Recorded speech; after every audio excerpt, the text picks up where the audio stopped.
India's number 1 varicose veins hospitals ఐబీసీను సంప్రదించండి. మీ నొప్పి లేని ప్రయాణాన్ని ప్రారంభించండి.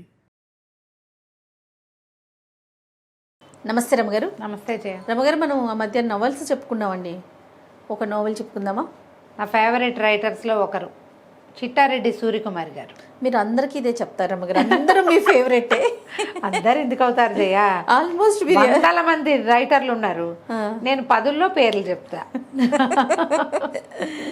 ఓకే. బాగా చిన్నప్పుడు చదివిన పుస్తకం జయ ఇది. నేను ఒక 10th అలాగా. ఓకే, బాగుంటుంది. అయితే సూర్యకుమార్ గారి గురించి చెప్పాలి. వీరేమన్నా డాక్టర్ ఏమోనని నా అనుమానం. నవలల మీద ఇప్పుడు డాక్టర్ చిట్టారెడ్డి అని నేను చూడలే. ఇప్పుడు మెడికల్ టెర్మినాలజీ, మెడిసిన్కి సంబంధించిన విషయాలు చాలా విశదంగా చెప్తారు.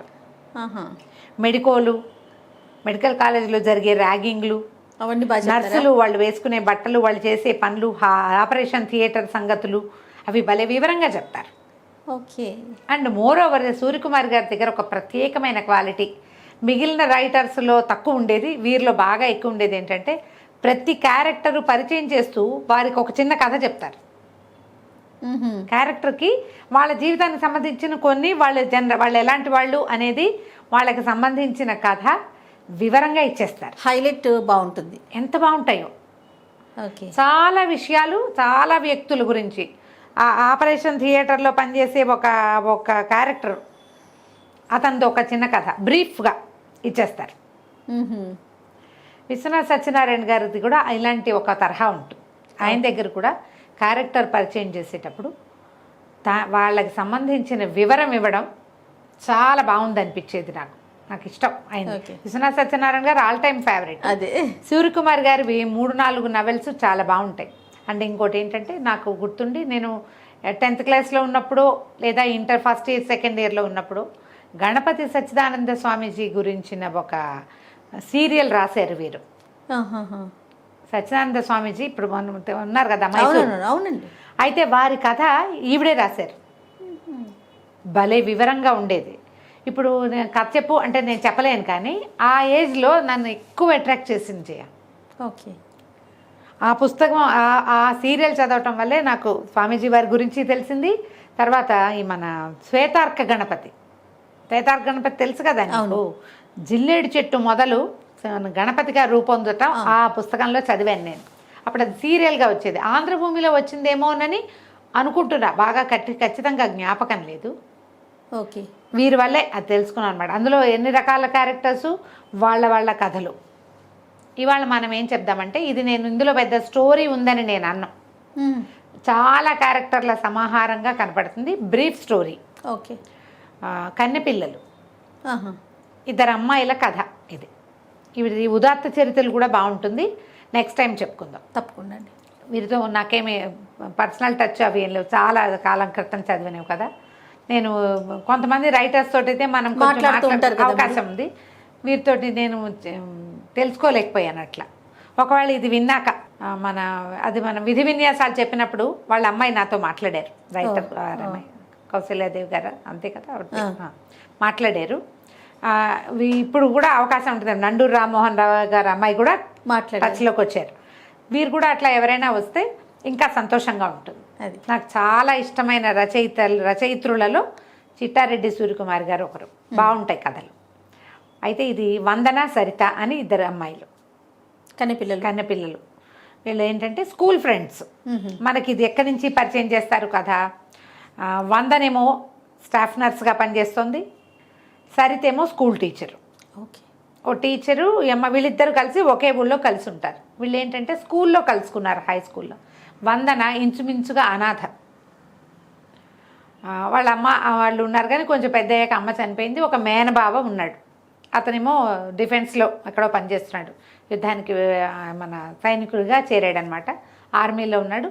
ఎప్పుడో బావ వచ్చి తనని పెళ్లి చేసుకుంటాడు అనుకుంటుంది. అయితే 10th క్లాస్ దాకా, SLC దాకా కలిసి చదువుకుంటారు వీళ్ళు. సరిత ఒక పోలీస్ ఆఫీసర్ గారి కూతురు, కొంచెం ధనికుల కింద లెక్క.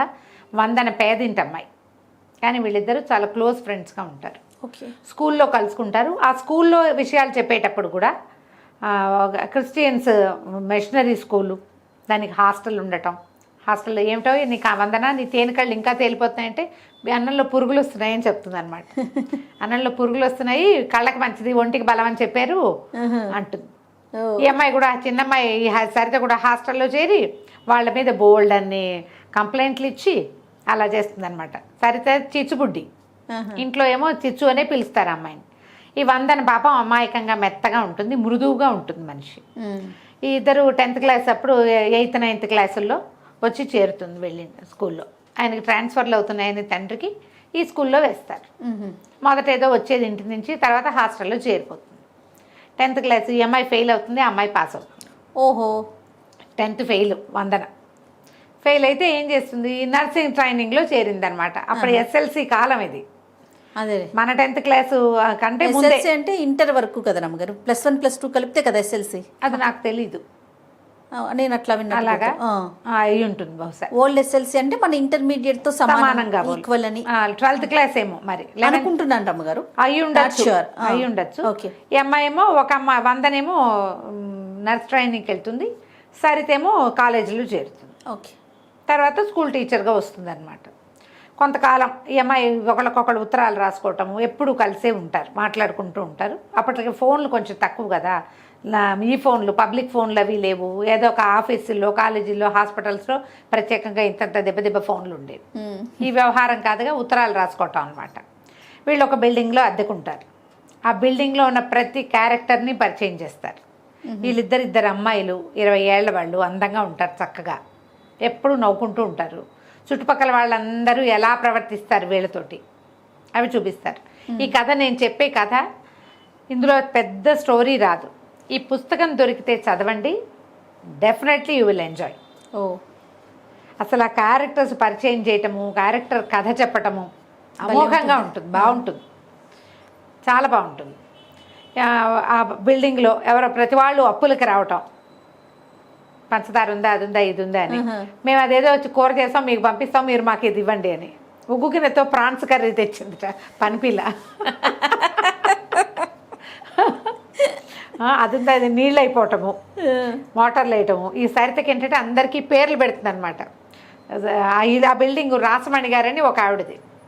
ఆవిడ ఏం చేస్తుంది, పెద్ద సైట్ ఉంటే వెనకాల బోల్డ్ అని చెట్లు వేసుకుని పువ్వు పిద్ద ఒకటి కూడా బయటికి రానేది అని వాళ్ళే వాడుకుంటారు. అందరి దగ్గర రెంట్లు కలెక్ట్ చేస్తుంది. ప్రతి వాళ్ళ ఇంటికి ప్రతి వాళ్ళ మీద దృష్టి. వాళ్ళ దగ్గర భీముడు అని ఒక పనివాడు ఉంటాడు, సన్నగా ఉంటాడు అనమాట, బక్క భీముడు అంటుంది. పేర్లు పెడుతుంది అనమాట ప్రతి వాళ్ళకి. తనతో పనిచేసే స్కూల్ టీచర్లు, వాళ్ళ క్యారెక్టర్స్ కూడా పరిచయం చేస్తారు. ఈ వందన హాస్పిటల్లో పనిచేస్తుంది. ఈ అమ్మాయి అందంగా ఉంటుంది. చాలామంది ట్రై చేస్తుంటారు. హాస్పిటల్స్లో ఉండేటువంటి ఏమంటారు, కొన్ని దుర్మార్గాలు, వ్యక్తుల్లో ఎలాంటి భావాలు ఉంటాయి, ఎంత చులకనగా ఉంటారు మనుషులు, ఆడపిల్లల్ని ఎంత చులకనగా చూసేవాళ్ళు, అవి కనపడతాయి. ఓ తాయారమ్మ గారని ఒక ఆవిడ ఎంతసేపు భర్తను వదిలిపెట్టేసి కొడుకు దగ్గర ఉంటుంది. ఆ కొడుకేమో వీళ్ళకేసి చూస్తుంటాడు. ఏదో మాట మీద ఆ తాయారమ్మ గారిని హాస్పిటల్ తీసుకెళ్తాడు. ఆవిడ ఇంతలా ఉంటుంది. రోజు పంచదార కోసం పిల్లాడు రవ్వలడ్డు చేయమన్నాడు ఉంటుంది. రవ్వలడ్లకి పంచదార 4 రవ్వలడ్లు పట్టుకొచ్చి ఇస్తుంది. కానీ వీళ్ళ దగ్గరనే చెప్ప, నువ్వు అప్పులు ఇవ్వద్దు అంటుంది సరిత. ఈ వందనికేమో వాళ్ళతో మంచి వాళ్ళు, పాపం వాళ్ళు బాగా మాట్లాడుతున్నారు కదా అని ఇచ్చేస్తుంది. ఇలా కథ నడుపుతూ తీసుకెళ్తారు ముందుకి. తను నర్సు ట్రైనింగ్ ఎలా చేసింది అనేది ఉత్తరాల రూపంలో చూపిస్తారు. వందన ఎక్కడికో వెళ్ళింది, సరిత ఒక్కతే ఉంది ఇంట్లో. పాత ఉత్తరాలన్నీ తీసి చదువుకుంటుంది. ఇప్పుడే నర్స్ ట్రైనింగ్ పూర్తి చేసి అంటుంది అనమాట. 10-15 ఉత్తరాలు ఏమేమి ఉన్నాయి, ఎలా ఉన్నాయి, మధ్యలో ప్రెగ్నెన్సీలు, ఎవరెవరివో అలాంటివన్నీ తీసుకొస్తారు. ఎంత తాపీగా పోతుందో, కానీ ఇంట్రెస్టింగ్గా ఉంటుంది. ఓకే, కథ ఆసక్తికరంగా ఉంటుంది.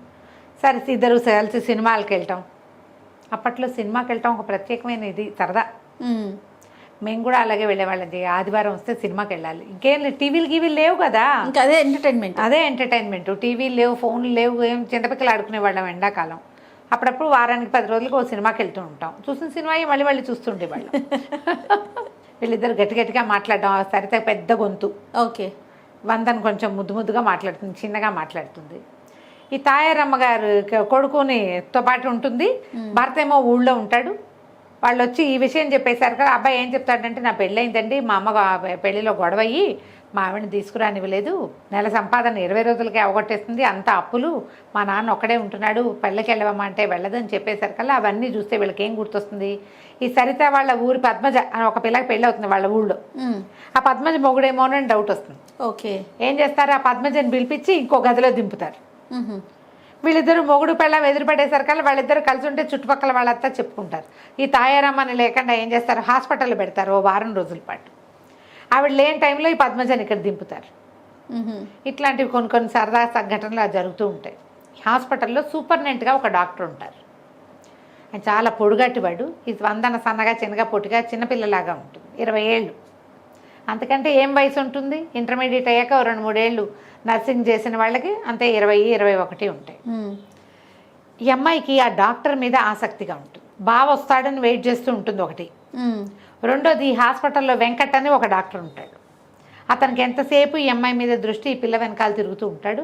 ఈ అమ్మాయి దగ్గరికి రానిపోయేసరికల్లా ఇంకెవరో నర్సు తోటి చేరువవుతాడు. జాలిగా ఉంటుంది అతను చూస్తే, కానీ ఆసక్తి రాదు. ఈ కామ్గా ఉండే పెద్ద డాక్టర్ మీద ఆసక్తిగా ఉంటుంది పిల్లకి. ఓకే. అది పరిచయం చేస్తారు డాక్టర్ యతీంద్ర. అతను సూపర్నెంట్గా ఉంటాడు. అతనికి కూడా ఈ అమ్మాయి తేనె రంగు కళ్ళు ఎక్కువగా అతను ఆపరేషన్ థియేటర్లో చూస్తాడు. ఓహో. విడిగా అమ్మాయిని చూసుండాడు అనమాట. చూడ్డు, అవి తక్కువ ఉంటాయి. ఆ తేనె కళ్ళు మాత్రం మీద దృష్టి ఉంటుంది, కానీ ఎవరో స్టాఫ్ నర్సు, అంతకంటే ఏముంటుంది. కథ ఇట్లా స్లోగా నడుపుకుంటూ వెళ్తారు. ఒక కొత్త డాక్టర్లు రావటం, ఆపరేషన్లు, అపెండిసైటిస్ ఆపరేషన్ అవి కూడా చూపిస్తారు. ఇది చేయొద్దు, ఇలాంటివి చేయకూడదు, అలా అవి మాటలు 1-2 పెద్ద ఆపరేషన్లు. ఎంత క్లియర్గా థియేటర్లో వస్తువులు అమర్చటము, డాక్టర్కి అందించటము రాస్తారో. నాకేంటంటే బేసిక్గా కొంచెం మెడిసిన్ ఇంట్రెస్ట్ కదా, ఏమిటో నేను ఇలా అయిపోయాను. కానీ డాక్టర్ అవ్వాల్సిందంటారా? ఎందుకని అవ్వలేదో జయ, నాకు చాలా ఎక్కువ ఇష్టం.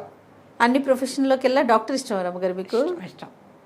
ఓకే. ఆపరేషన్ థియేటర్లు అలాంటి కథలు మరీ ఇష్టం నాకు. అదేలేండి, ఆ ప్రొఫెషన్ ఇష్టం కాబట్టి అది ఇంట్రెస్ట్ అనిపిస్తుంది. ఆపరేషన్ థియేటర్లు, సర్జరీలు నేను అవి ఎక్కువ చూస్తాను. ఓహో. మామూలుగా సిరీస్లు కూడా అలాంటి చూసేస్తారు, చూసేస్తాను. కోసేసేది, కట్టేసేది, కుట్టేసేది చూస్తా, అవి ఇష్టం నాకు. ఎందుకో అలా ఉంది. మరి వచ్చే జన్మలో డాక్టర్ అవుతానేమో చూడండి. నేను అప్పుడు కూడా కెమెరా మీతో హెల్త్ ఇంటర్వ్యూలు చేస్తాను రమ్మగారు. అప్పుడు చేద్దు గారు, అప్పుడు కూడా కెమెరా వదలవా? నేను ఎవరైనా మామూలుగా డాక్టర్ చదివి ప్రాక్టీస్ చేయట్లేదంటే నాకు చాలా బాధగా ఉంటుంది జయ. అంత కష్టపడి చదివి చెయ్యట్లేదా? ఇన్నేళ్ళు అసలు డాక్టర్ కోసం అంటే నిలబడి కాళ్ళు పడిపోతాయి తెలుసా జయ. ఎన్ని గంటల నుంచి ఉంటారో, ఎంత కష్టపడి చదువుతారో కదా. అంతా కష్టపడి బాధ అనిపిస్తుంది. ఎవరైనా ఈ మగపిల్లలు పెళ్లి చేసుకుని పెళ్ళాలని ఇంట్లో కూర్చోబెడతామంటే నాకు వాళ్ళని చితకొట్టేద్దాం అనిపిస్తుంది. నిజంగా నాకు నచ్చదు అసలు. అదేలేండి, అది కష్టం మీద మీకు కష్టం మీద సానుభూతి. అదే కాదు జయ, ఒక డాక్టర్ తయారవ్వాలంటే ఇప్పుడంటే ప్రైవేట్ కాలేజీలు వచ్చినాయి. మన చిన్నప్పుడు ఎన్నున్నాయి జయ. గవర్నమెంట్ డబ్బు వీళ్ళు పెట్టిన దానికంటే ఎక్కువ డబ్బు ఖర్చు అయ్యేది. అవునవును. నువ్వు తీసుకోకపోతే ఇంకోళ్ళు తీసుకునేవాళ్ళు కదా, ఇంకోళ్ళు ప్రజలకు ఉపయోగపడేవాళ్ళు కదా. అది ఎంత అవసరం డాక్టర్ సర్వీస్, మెడికల్ సర్వీస్ చాలా ఓరియంటెడ్ జాబ్స్ కదా రమ్మగారు. నాకు చాలా బాధగా ఉంటుంది. అందుకని ఈ ఆపరేషన్ థియేటర్లు సరదా ఎక్కువ అనమాట. అయితే ఈ డాక్టర్ వెంకట్ వెనకాల తిరుగుతూ ఉంటాడు, కానీ ఈ అమ్మాయికి దృష్టి అతని మీద ఉంటుంది. కొంతకాలం ఇట్లా కథ నడిపిన తర్వాత ఒకరోజు ఆ యతీంద్రని కలవడానికి ఎవరో ఒక అబ్బాయి వస్తాడు. వస్తే అదే టైంకి సరిత ఫోన్ చేసి ఒక మెసేజ్ ఇస్తుంది, అడుగుతుంది. సిస్టర్ అందరం ఉంటే పిలుస్తారంటే ఆవిడ బిజీగా ఉన్నారు, మీకు ఏదైనా ఉంటే చెప్పండి నేను రాసుకుంటానంటాడు ఈ డాక్టర్ యతీంద్ర గారు. ఆయనే రాస్తాడు. రాస్తే ఏదో అందరికీ పేర్లు పెడుతుంది కదా, హిప్పిరాక్ష రావణాసురుడు వచ్చాడు అలాంటి వాక్యాలు కొన్ని చెప్తుంది అనమాట. చెప్పేసరికల్లా ఆ అమ్మాయి వస్తే ఇగో మీకు యువతరం ఎవరో ఇచ్చారు మెసేజ్ అని ఆ మెసేజ్ ముందు పెడతాడు. అప్పట్లో ఇలా చేసేవాళ్ళు. ఫోన్ దగ్గరికి మనిషిని పిలవలేకపోతే వాళ్ళు చెప్పింది రాసుకుని అప్పచెప్పేవాళ్ళు అనమాట. ఎవరికైనా ఫోన్ చేయండి, అమ్మగారికి సీరియస్ అవేవో చెప్తారు కదా. వీళ్ళిద్దరు అడుగుతారు ఏమిటి ఈ మెసేజ్కి అర్థం అని. ఆ రెండో కుర్రాడు ఈ అమ్మాయి వెనకాల వస్తాడు. ఓకే. అక్కడ ఇంకో అబ్బాయి ఇచ్చాడు కదా. తర్వాత ఒక రోజు తర్వాత 2 రోజుల తర్వాత సినిమాకి వెళ్తారు. సినిమాకి వెళ్తే ఈ అబ్బాయి, ఈ రెండో అబ్బాయి వెనకాల కూర్చొని కనిపిస్తాడు. పలకరిస్తాడు. పలకరించేసరికి ఎవరో చూస్తున్నాడు అబ్బాయి మనకేసి అంటే కృష్ణుడు అంటుంది. ఏమిటి నువ్వు పిచ్చకిందా, నువ్వు ఏదో మాట్లాడుతున్నావంటే అబ్బాయి కృష్ణుడిలా కనపడతాడు చక్కగా, సామంచాయిగా పొడుగ్గా బాగున్నాడని. సరే వచ్చి పలకరిస్తాడు. పలకరిస్తే వీళ్ళ పక్కన కూర్చుంటాడు. డాక్టర్ గారి దగ్గరికి వచ్చాడు, వాళ్ళ ఫ్రెండో ఎవరో అని చెప్తుంది. ఏం చదువుతున్నా అంటే ఎంబీ చదువుతున్నాను, బహుశా మాస్టర్ ఆఫ్ బిజినెస్ అయ్యి ఉంటుంది, ఎంబీఏ అనరు, ఎంబీ అని చెప్తారు. సెకండ్ ఇయర్ చదువుతుంటే మనకంటే చిన్నవాడైతే మాట్లాడచ్చు అనుకుంటారు వాళ్ళు. చిన్నపిల్లాడు చదువుకుంటున్నాడు కదా, కానీ కుర్రాడు అబ్బాయి వీళ్ళు పక్కన కూర్చుంటాడు. కూర్చుని వీళ్ళిద్దరు కబుర్లు వింటాడు, ఎక్కడికైనా వెళ్ళిపోదాం. అది ఏమవుతుందంటే ఈ హాస్పిటల్లో ఉండగా ఈ అమ్మాయి ఈ డాక్టర్ వెంకట్ ఏమో తన వెనకాల పడుతున్నాడు, అతన్ని ఇది చేయదు. అక్కడ డాక్టర్ కృష్ణయ్య అని ఒక ఆయన ఉంటాడు, ఆయన చాలా మర్యాదస్తుడు అనుకుంటుంది. ఒకరోజు థియేటర్లో అతనికి ఎత్తో పాటు ఒంటరిగా ఉంటే అతని ఈ అమ్మాయి మీద అఘాయిత్యం చేయబోతాడు. చేయబోయేసరికల్లా అరిచి కేకలు పెడుతుంది.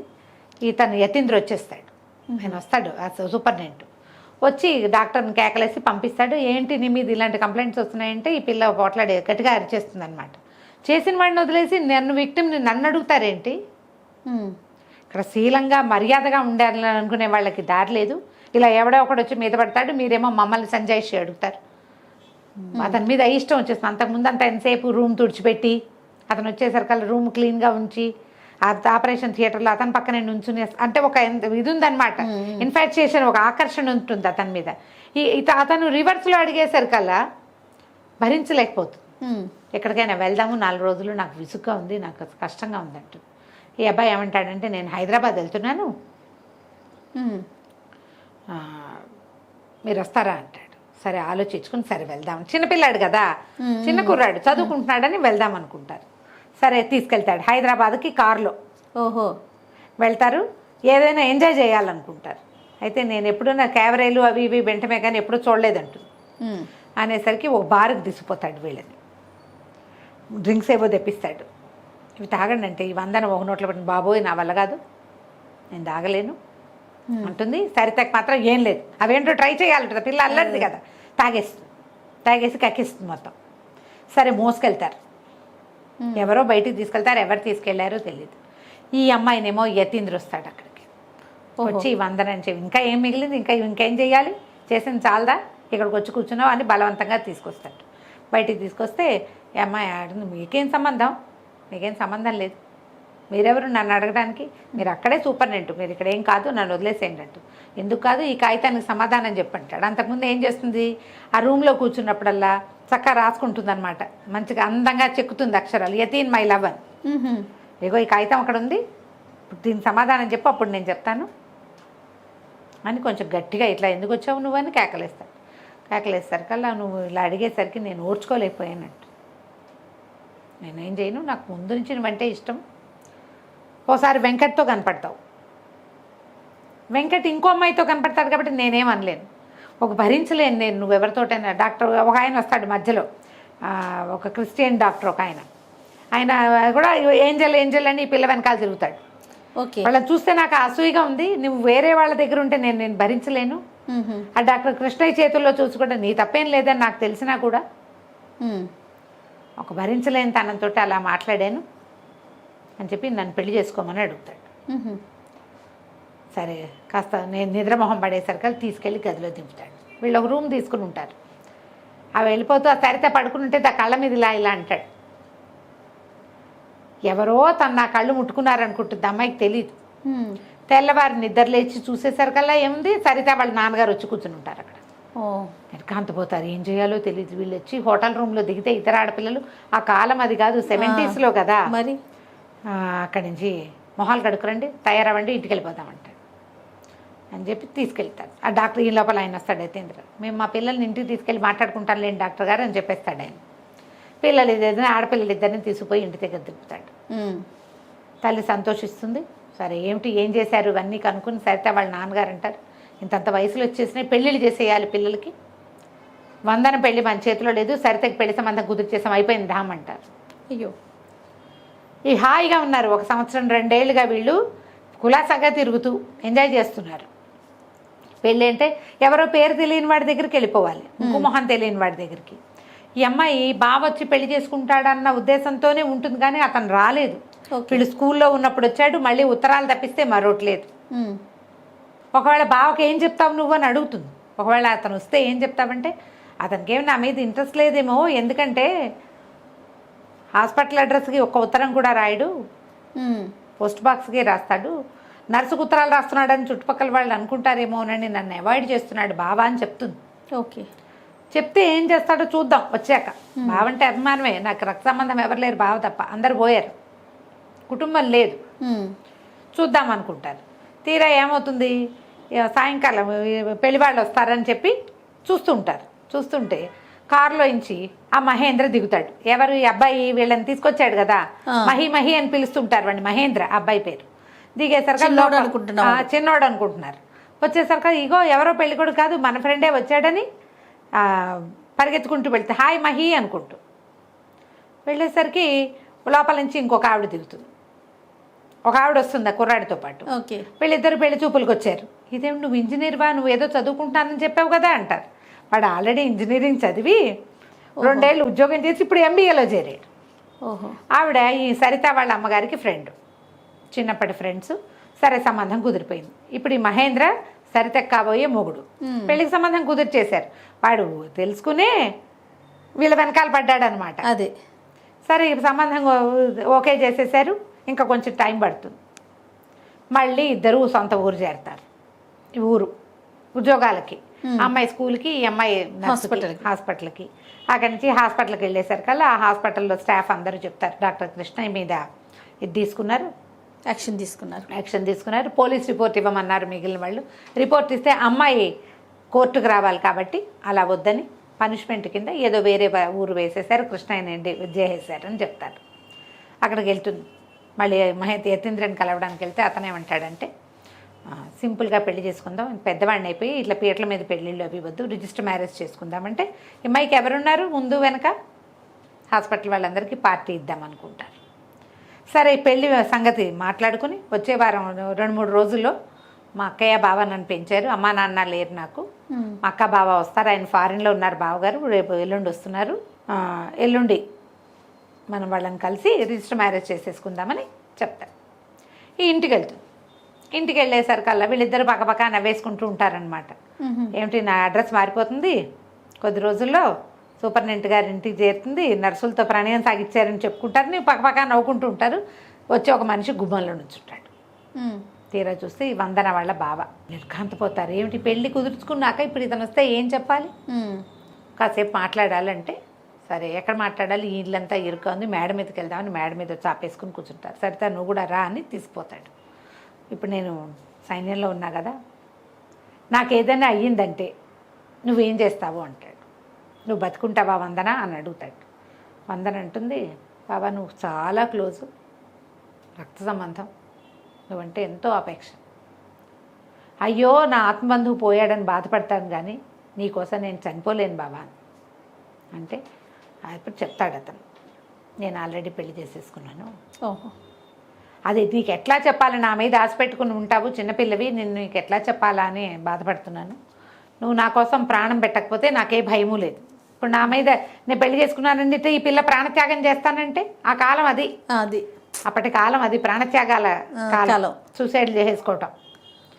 అందుకని సరే ఒప్పించుకుని మళ్ళీ వచ్చినప్పుడు సబితని తీసుకొస్తాను, మా సీనియర్ కూతురు, ఆమె నన్ను పిచ్చిగా ప్రేమించింది, నా కోసం ప్రాణత్యాగానికైనా సిద్ధపడింది, అందుకని పెళ్లి చేసేసుకున్నాను, ఈసారి వచ్చినప్పుడు తీసుకొస్తానంటాడు. ఆడపిల్లలిద్దరికీ చెరో 1000 రూపాయలు చేతిలో పెట్టి, వాళ్ళ ఇంట్లో పని మనిషి ఉంటే దానికి కూడా 10 రూపాయలు చేతిలో పెట్టి మళ్ళీ కలుస్తానని వెళ్ళిపోతాడు. సరే అమ్మాయిలు ఇద్దరు తర్వాత 2-3 రోజుల తర్వాత మా అక్క బావ వస్తారన్నారుగా, రైల్వే స్టేషన్కి వెళ్తారు. రైల్వే స్టేషన్కి వెళ్తే సరే రైలు ఆగింది, యతీంద్ర కూడా వస్తాడు. ఒక పెద్ద ఆయన దిగుతారు ముందు, యతీంద్ర వెళ్ళి ఆయన కావలించుకుంటాడు. ఆయన వెనకాల నుంచి ఒక ఆవిడ దిగుతుంది, ఆవిడెవరు, మహేంద్ర వాళ్ళ అమ్మ. ఓహో. వాళ్ళిద్దరు వెనకాల నుంచి మహేంద్ర దిగుతాడు. డాడీ ఇదిగో ఇది నాది అని ఆ సరితను చూపిస్తాడు. ఓహో. ఈ యతీంద్ర మహేంద్ర మేనమామ మేనల్లుడు, వాళ్ళ అక్క కొడుకు. అక్క బావని ఇతన్ని పెంచుతారు. ఈయన పెద్దవాడు, ఏజ్ గ్యాప్ ఉంది. అప్పటి రోజుల్లో 10-12 ఏళ్ల గ్యాప్లో పెళ్లి చేసుకోవటం అసలు విషయమే కాదు, అసలు విషయం కాదు. 15-20 ఇయర్స్ గ్యాప్లో కూడా పెళ్ళిళ్ళు చేసుకునేవారు. ఆడవాళ్ళు ఆసక్తి చూపించి కూడా 10-12 ఇయర్స్ గ్యాప్లో పెళ్లి చేసుకునేవాళ్ళు. ఇప్పుడు ఈ 120 ఇయర్స్ది ఆయన సీనియర్ డాక్టర్, సూపర్ స్పెషాలిటీ చేసిన డాక్టర్ అంటే 33-35 ఏళ్ళు ఉంటాయిగా ఈజీగా. అవును. సరే, తర్వాత హాయిగా పెళ్ళిళ్ళు అయిపోతాయి, హాయిగా ఉంటారు. ఈ రైల్వే స్టేషన్ సీనే ఈ కథకి ఎండింగ్. ఓకే. ఈ అమ్మాయిలు ఇద్దరు ఎలాంటి లివింగ్లో ఉన్నారు అది చూపిస్తారు. దొరికితే తప్పకుండా చదవండి. ఇంకో కథ కూడా, ఉదాత్త చరిత్రలు కూడా చాలా బాగుంటుంది వీరిది. మళ్ళీ చెప్దాం ఇంకొకసారి. తప్పకుండా రమ్య గారు. నమస్తే. నమస్తే జయ.